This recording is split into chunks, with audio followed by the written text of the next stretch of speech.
2014 മുമ്പ് എത്ര സുന്ദരവും സുരക്ഷിതവുമായിരുന്നു നമ്മുടെ ഇന്ത്യ എന്നറിയാമോ?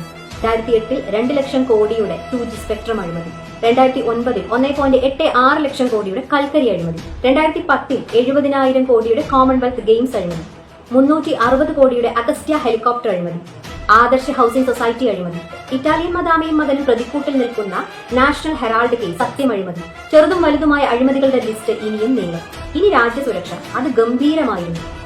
ചെറിയ ജംഗ്ഷനുകളിൽ പോലും വലിയ സ്ഫോടനങ്ങൾ നടത്താനുള്ള സൗകര്യം അന്നത്തെ ഗവൺമെന്റ് ഉണ്ടാക്കി കൊടുത്തിരുന്നു. 2008 ബാംഗ്ലൂർ സ്ഫോടനങ്ങൾ, 2010 വാരണാസി സ്ഫോടനം, ചിന്നസ്വാമി സ്റ്റേഡിയം സ്ഫോടനം, 2011 മുംബൈ സ്ഫോടനം, 2013 മല്ലേശ്വരത്ത്, പട്ന ഹിംഗിലിൽ, ഹൈദരാബാദ് ദിൽസുഖ് നഗറിൽ, അങ്ങനെ എത്ര സ്ഫോടനങ്ങൾ.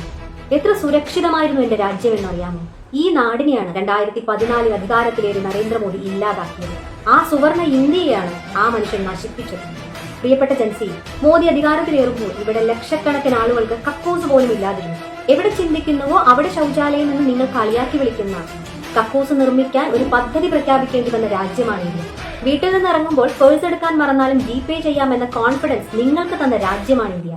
ഡിജിറ്റൽ പേയ്മെന്റ് സിസ്റ്റം ആദ്യമായി പാർലമെന്റിൽ അവതരിപ്പിക്കുമ്പോൾ മുൻ ധനകാര്യമന്ത്രി പി ചിദംബരം ചോദിച്ചു, ഒരു ചന്തയിൽ പോയി 1 കിലോ തക്കാളി വാങ്ങിയാലോ ഒരു ചായക്കടയിൽ പോയി ഒരു ചായ കുടിച്ചാലോ എങ്ങനെ ഡിജിറ്റൽ പേയ്മെന്റ് ചെയ്യും? കടക്കാരൻ കാർഡ് സ്വൈപ്പ് മെഷീൻ കയ്യിൽ കൊണ്ട് നടക്കണമോ എന്ന്. ഇന്നൊരു നാരങ്ങ മുട്ടായി വാങ്ങിയാൽ പോലും പേടിഎം ചെയ്യുന്ന, കൈനീട്ടവും പോക്കറ്റ് മണിയും ജിപേ വഴി വാങ്ങുന്ന നിങ്ങൾക്ക് അറിയില്ല 2014 മുമ്പുള്ള ഇന്ത്യയിൽ ഈ നാട് എത്ര വേഗത്തിലാണ് വളർന്നതെന്ന് അറിയാമോ? കുടുംബത്തിലെ മുതിർന്നവരോട് ചോദിക്കണം. 2014 വരെ ഒരു ബാങ്ക് അക്കൗണ്ട് പോലും ഇല്ലാതിരുന്നവർക്ക് സീറോ ബാലൻസിൽ അക്കൗണ്ട് തുടങ്ങാൻ പ്രധാനമന്ത്രി ജൻധൻ യോജന എത്രത്തോളം സഹായിച്ചുവെന്ന്, കുറഞ്ഞ ചിലവിൽ മരുന്ന് വാങ്ങാൻ ജൻ ഔഷധികൾ എത്രത്തോളം സഹായിക്കുന്നുണ്ടെന്ന്, 10 പൈസ ചെലവില്ലാതെ 5 ലക്ഷം രൂപ വരെ ചികിത്സാ സഹായം നൽകുന്ന ആയുഷ്മാൻ ഭാരത് എത്ര പേർക്ക് കൈത്താങ്ങായെന്ന്, പെൺമക്കൾ ഭാരമാവാതിരിക്കാൻ സുകന്യ സമൃദ്ധി യോജന എത്രത്തോളം കരുതലാവുന്നുണ്ടെന്ന്, ഉറി സർജിക്കൽ സ്ട്രൈക്കും ഓപ്പറേഷൻ സിന്ദൂറും ഇന്ന് ലോകത്തെ ഭയപ്പെടുത്തുന്നുണ്ട്.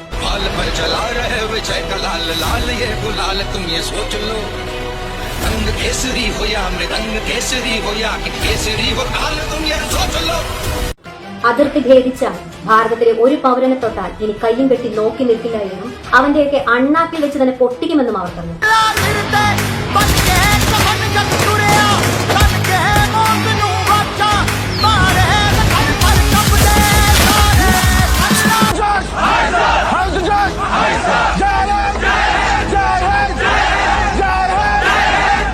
സ്ത്രീകളുടെ അന്തസ് ഉയർത്തിപ്പിടിച്ച മുത്തലാഖ് ബിൽ മാത്രം മതി മോദി സർക്കാരിന്റെ മതനിരപേക്ഷത മനസ്സിലാക്കാൻ.